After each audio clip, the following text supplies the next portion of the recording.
Escreva para nós mulheresdeesperanca@rtmbrasil.org.br. Produção Fabiana Silva. Mulheres de Esperança. Realização RTM Brasil. Olá, eu sou Renata Burjato. E eu sou a Fabiana Silva e esse é o nosso Mulheres de Esperança. E hoje nós vamos falar sobre quando as coisas fogem ao nosso controle. Todos nós, durante toda a nossa vida, vamos viver várias experiências, né? Algumas muito felizes, outras um pouco dolorosas. E eu até me lembrei daquela frase: expectativa versus realidade, né? A gente cria expectativas, a gente vivencia tantas coisas. Como é que essas experiências boas e ruins contribuem com a nossa vida? E brincam, né, que assim, expectativa baixa, a chance de a gente ficar satisfeito é maior. Mas e quando nem expectativa nenhuma dava conta do que a gente ia passar, turma? Pode ser um acidente, pode ser um desemprego, pode ser um filho que a gente esperou e não veio, pode ser um filho que veio e se foi, pode ser um relacionamento que você estava como certo que ia ser para a vida toda e agora você se encontra ou viúva, enfim, são situações muito difíceis e é para deixar elas um pouquinho mais fáceis, né, de a gente poder caminhar juntos pelo menos, e orando e falando sobre elas, que o programa de hoje está sendo feito para você. Venha com a gente. Sejam todos bem-vindos ao episódio do Mulheres de Esperança. Vamos falar então sobre quando as coisas fogem ao nosso controle e realmente as experiências dolorosas nos marcam, né?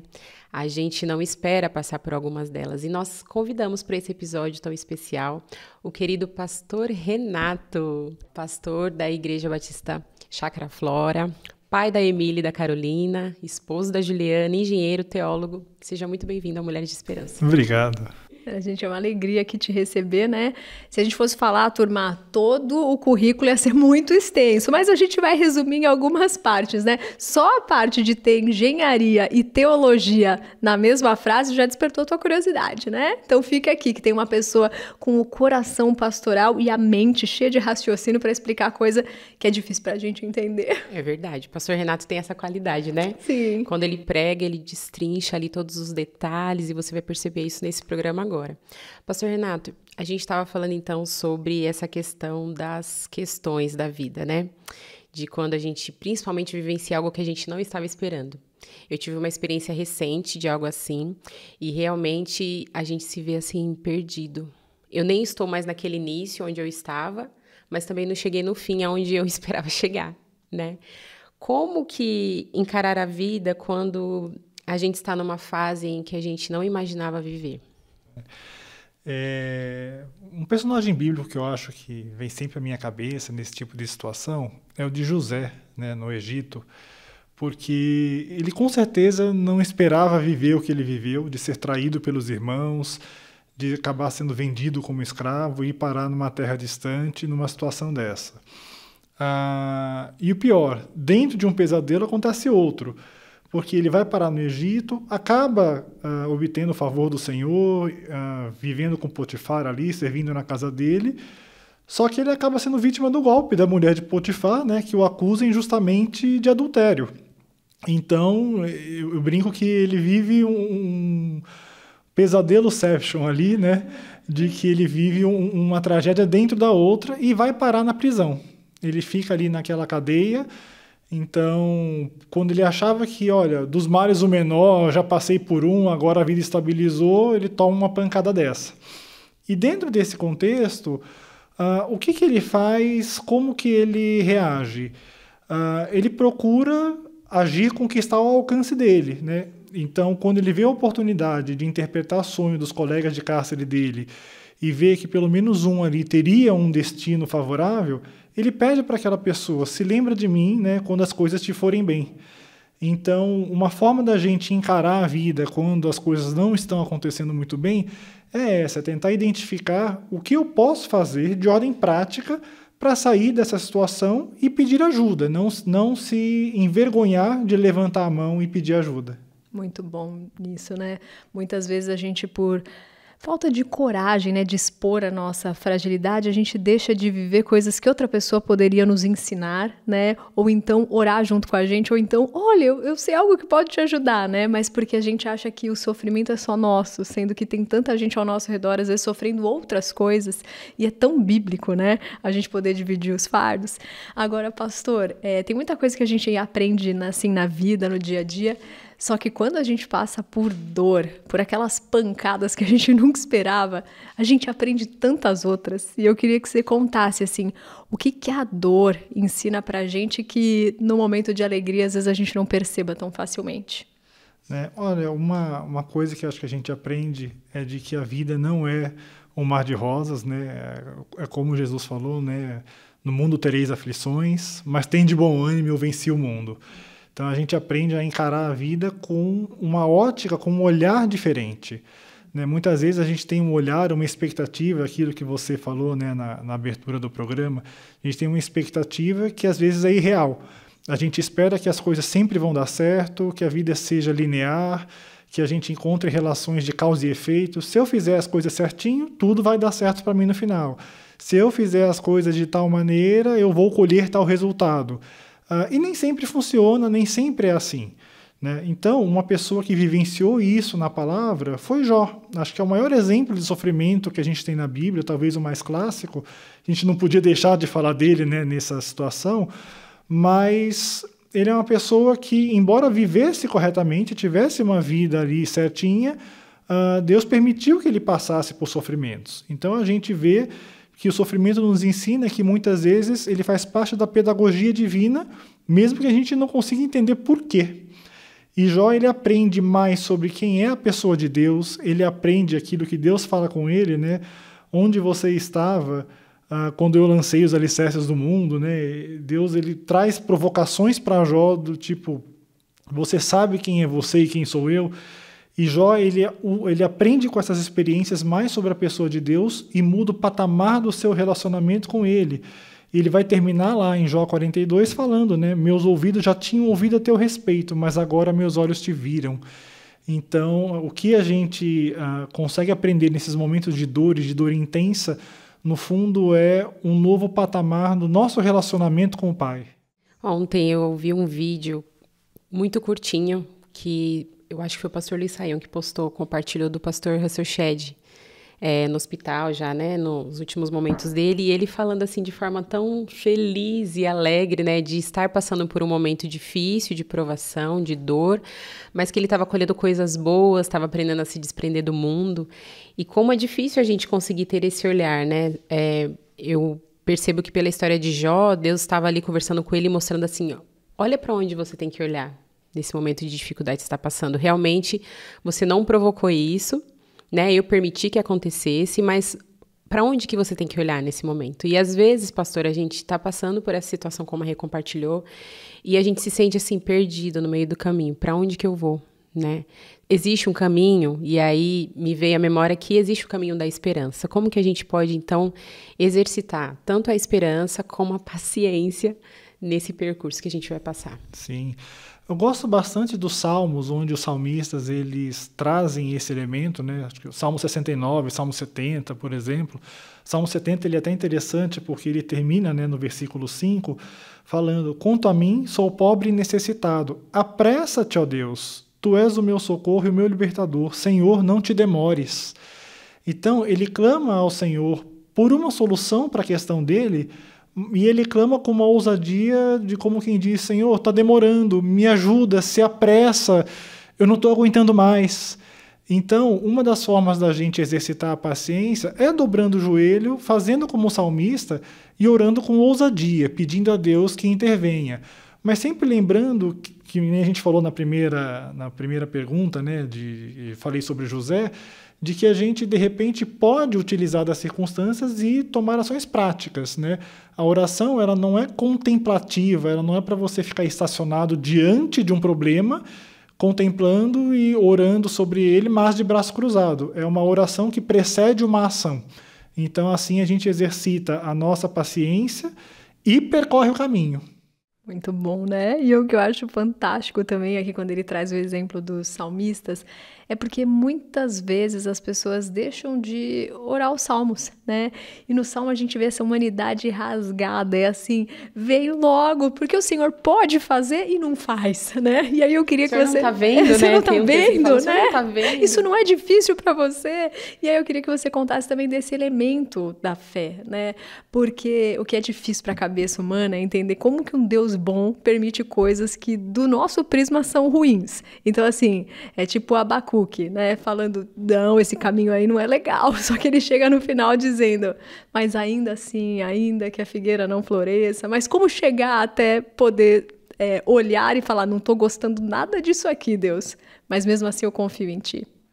Acho que assim, o caso de Abacuque ele é bastante emblemático, porque Abacuque começa ali falando, até quando, Senhor, clamarei por Ti, falarei violência. Ele mostra um cenário ali de desolação, onde para todos os lados tem tragédia, tem desgraça. Parece que ele está abrindo um jornal nosso de qualquer grande cidade aqui, né, do Brasil, mas ele enxerga isso. Gente, está tudo tão errado, os valores estão tão subvertidos que onde está Deus no meio disso tudo? E ele usa esse grito de desespero, de clamor, para endereçar a Deus, pedindo por socorro, e Deus responde para ele, trazendo Abacuque a enxergar as coisas de uma nova forma. Abacuque entender que, olha, você vive num mundo caído, você vive num lugar onde as relações de causa e efeito já não funcionam mais, né? Como o pecado original, né, alterou, né? Antes, Deus tinha dado o jardim para o homem viver e colher daquilo pacificamente. Depois do pecado, do suor do teu rosto comerás, e com esforço trabalharás. Quer dizer, você vai estar ali numa situação na qual não é mais favorável. Você vai lutar contra uma terra que trabalha contra você por causa do pecado. E Abacuque, ele aprende a duras penas isso, só que ele aprende no melhor lugar possível, que é diante de Deus, estreitando seu relacionamento com Deus, até o ponto que ele termina, né, o seu livro dizendo, mesmo que a figueira não floresça, né, isso que você falou, ainda assim eu louvarei e exultarei o Deus. Então, esse, para mim, é um dos personagens que eu mais gosto, sim, porque ele se conecta tanto com a gente no momento de dor e de sofrimento, e quando a gente consegue fazer o mesmo, que é louvar a Deus dentro da dor, dentro da adversidade, aí parece que a gente está começando a aprender um pouquinho com aquela situação. Que delícia isso. É o que a gente brinca, né? Que muitas vezes a gente quer chegar lá, só que sem percorrer o caminho. É tipo aquelas esteiras rolantes, assim, de aeroporto, que a gente queria um atalhozinho, né? Tá pesada essa mala aqui, não dá pra colocar, eu só fico de boa e chego lá no final. Não dá, ouvinte, não dá. O processo faz parte de a gente se conhecer mais, de conhecer a Deus, de a partir dele saber quem somos. E se você tá gostando desse percurso aqui com a gente, continue que a gente volta no próximo bloco. Estamos aqui nesse programa tão especial, né? Falando sobre quando a gente perde o controle da vida ou quando acontece coisas que a gente não estava esperando. E a gente já foi aqui inundadas, né? Com tantas porções da palavra de Deus que nos ensina sobre aonde a gente deve colocar o nosso coração, né? E voltar os nossos olhos nesse momento. E me lembrei que existem várias histórias na Bíblia. É um grande, né, livro de história, da nossa história. E tem várias histórias ali que quando a gente lê, a gente... nossa, que situação difícil, né? Poxa vida, que situação, como que isso aconteceu, se fosse comigo. Mas às vezes a gente lê aquela história e é exatamente o que você está vivendo, né? E Deus colocou ela ali para poder te mostrar, te dar uma direção sobre o que fazer naquela situação. A gente se identifica com essas histórias. E, pastor, o que a Bíblia, então, orienta a gente sobre essa questão do controle que a gente acha que a gente tem sobre as coisas, sobre as situações? O que a Bíblia nos dá de respaldo sobre isso? Olha, uma coisa interessante de comentar é assim, a nossa sede por planejar, por controlar, ela não é de todo um problema, não é de todo errado, né? Lucas 14, a partir do verso 28, Jesus está ensinando, né, qual de vocês, se quiser construir uma torre, primeiro não se assenta e calcula o preço para ver se tem dinheiro suficiente para completá-la, pois, se lançar o alicerce e não for capaz de terminá-la, todos os que a virem rirão dele, dizendo, este homem começou a construir e não foi capaz de terminar. Então, Jesus ele mostra como faz parte do bom senso, né, do senso comum, a gente planejar, a gente orçar as coisas, a gente medir qual que é o tamanho da empreitada para ver se vai dar certo ou não, deixa eu avaliar o o risco, o retorno, antes de sair fazendo qualquer coisa. O ponto é que, acima da nossa capacidade de planejar, acima do onde o nosso olhar alcança, estão os propósitos de Deus. E quando a gente vai em Tiago, capítulo 4, a gente vai ver o seguinte, como que Deus ele ensina para a gente.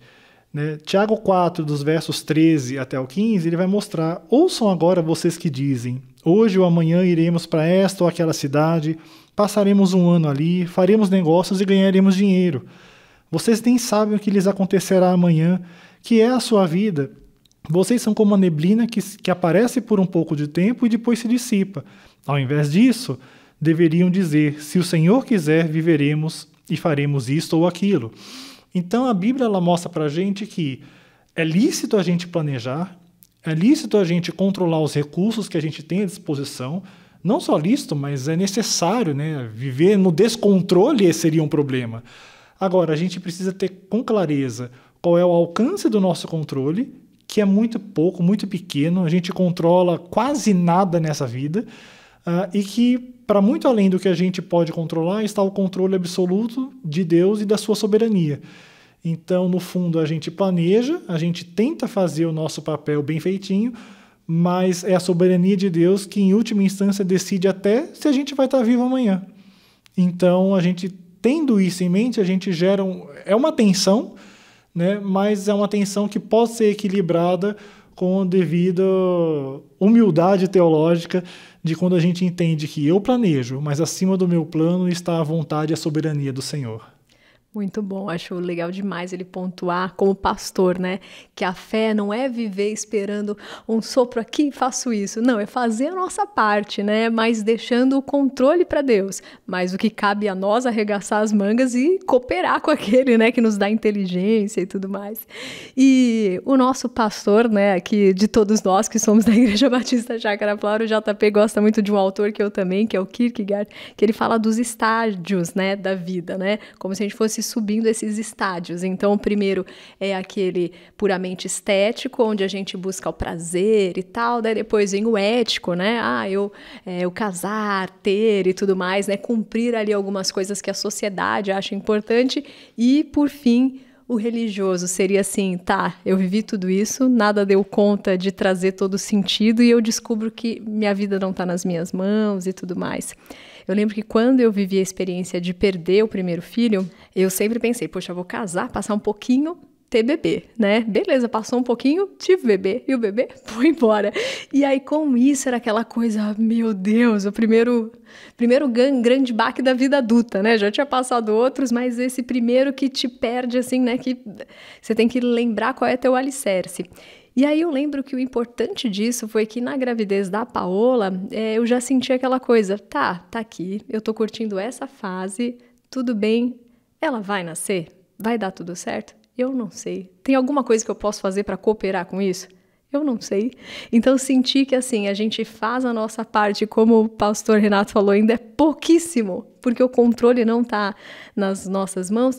É um estado elevado, né, da nossa humanidade. E eu queria que você comentasse, pastor, quando a gente está vivendo isso, aquilo que a gente sabe que não há nada que a gente faça para mudar a situação. O que tinha para fazer, a gente já fez. E agora chegou naquela situação onde está inalterável, né? Como a gente pode mudar interiormente para atravessá-la? Olha, é uma situação sempre difícil, né? Eu brinco que, assim, falar uma coisa, viver a outra, né? Acho que a gente tem sempre que ter empatia com quem está passando por um momento difícil. A dor, quando ela acontece ao vivo, ela é muito mais intensa, muito mais amplificada do que uma dor do passado que o Senhor já permitiu que cicatrizasse. Mas quando a gente está ali, né, vivendo, sofrendo, né, em tempo presente alguma coisa, a principal coisa é dobrar o joelho diante de Deus, né, e entender que Deus tem seus propósitos e seus caminhos e que, por vezes, esses propósitos não nos agradam. Por vezes, esses propósitos eles nos parecem estranhos. Às vezes, a gente não consegue entender, puxa, mas a perda de um bebê, a morte de alguém, uma enfermidade crônica... vamos tirar uma lição positiva disso? Talvez não. Não tem positividade diante de uma tragédia, né? Não dá para adorar a pílula.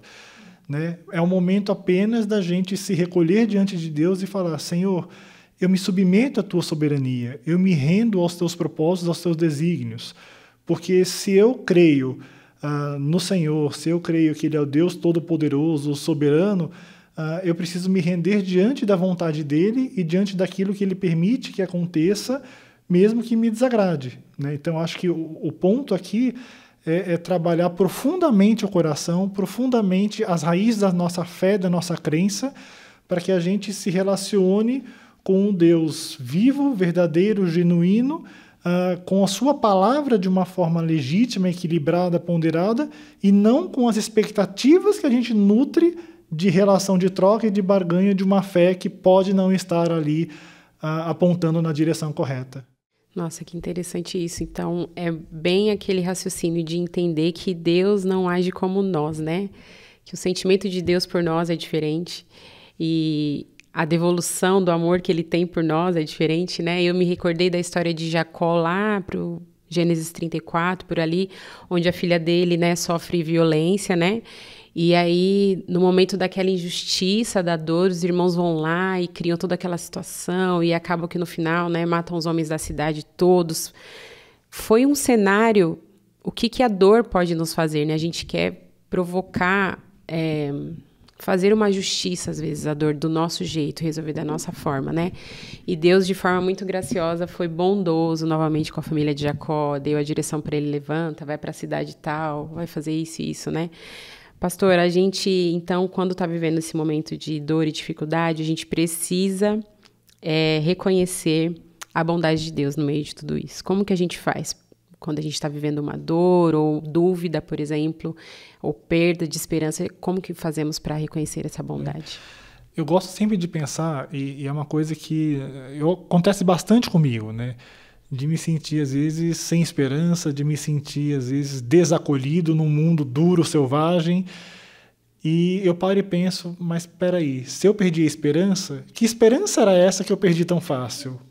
Ou, às vezes, não tão fácil, né? Mas, a duras penas, a esperança ela se esvai, mas é uma esperança por quê? Era baseada em expectativas que eu nutria, em sonhos que eu tinha, e de elementos que eu julgava ser pertinente, como: olha, isso para mim vai ser legal.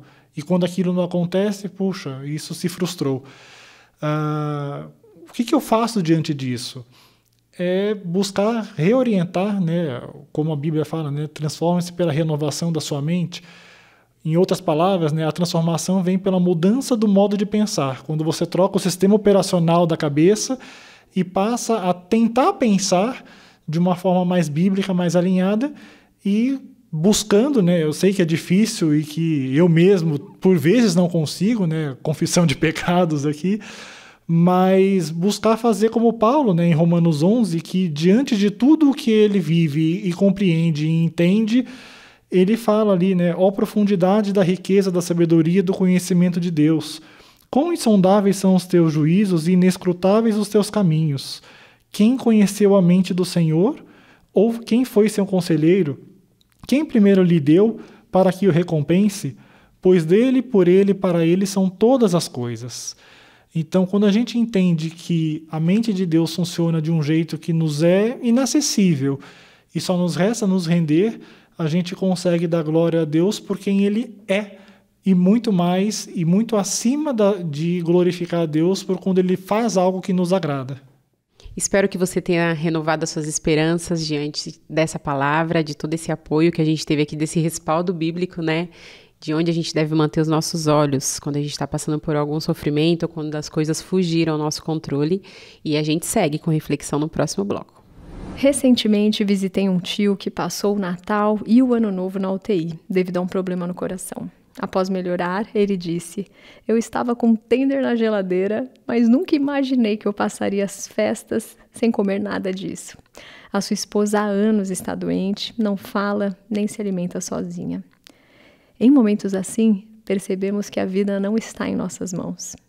Mas a grande verdade é que nunca esteve. Então, se tem algo que a dor traz de bom, é perceber que a vida foge ao nosso controle. Mas se tem algo ruim, é que a dor pode nos dar a falsa sensação de que ninguém sabe o que eu estou passando. de que eu tô sozinho nessa. E isso não é verdade. João Batista, que apontou toda a sua vida para Jesus, dizendo que ele é o Cordeiro de Deus, que tira o pecado do mundo, quando estava às vésperas de ser decapitado, pede para os discípulos perguntarem se Jesus é o Messias ou deveria esperar outro. A dor pode distorcer a verdade, pois pensamos que Deus não sabe, ou não vê, ou então sabe, vê, mas não liga para a gente. Pois tudo que foge ao nosso controle nos traz ansiedade, nos deixa temerosos, a gente sente quão vulnerável é. E a Bíblia é repleta de tudo isso, de relatos de salmistas, de profeta, dos discípulos no caminho de Emaús, que tiveram dúvidas, que se sentiram abandonados, que não entendiam como um Deus bom pode deixar que a gente passe pelo mal. Quando sinto tudo isso, penso em Jesus, que sabe o que é dor, e que expressou essa sensação de abandono na cruz, quando carregava os nossos pecados sobre si. Eugene Peterson diz: crer em Deus não nos impede de nos sentirmos abandonados por Ele. Louvá-lo não nos livra de dúvidas a seu respeito. Que em meio à dor, dúvida e solidão, você lembre que Jesus aguentou tudo isso para provar que o seu amor é real, que quando Ele diz que estará conosco até o fim, não são apenas palavras, é a sua vida que valida isso. Que episódio especial, que renovação que foi, né, Rê? Para nossa esperança, para nossa vida. Temos aí muitos meses, né, durante esse ano e a gente vai ter várias experiências. Eu espero que esse programa tenha falado ao seu coração. Quero aproveitar para agradecer o pastor Renato por estar com a gente nesse episódio. Que Deus abençoe você. Amém. Muito obrigada, queridas ouvintes, por estar com a gente nesse episódio. Você que está nos assistindo também pelo YouTube, pode colocar aí indicações de tema, o que você achou, compartilhar. A gente adora receber suas mensagens e eu espero te ver no próximo episódio. E eu também. Esse é aquele programa, né, que toda vez que a gente sente a vida difícil, bora dar aquele reset de novo, ouvir o programa, porque a nossa caminhada, como falou o pastor Renato, tem várias vezes que formatar o nosso HD e lembrar, né, onde a gente estava, para onde a gente está indo e para quem a gente está olhando. Então, a gente espera vocês no próximo episódio. Até lá. Até mais. Escreva para nós, mulheresdeesperanca@rtmbrasil.org.br. Produção Fabiana Silva. Mulheres de Esperança. Realização RTM Brasil.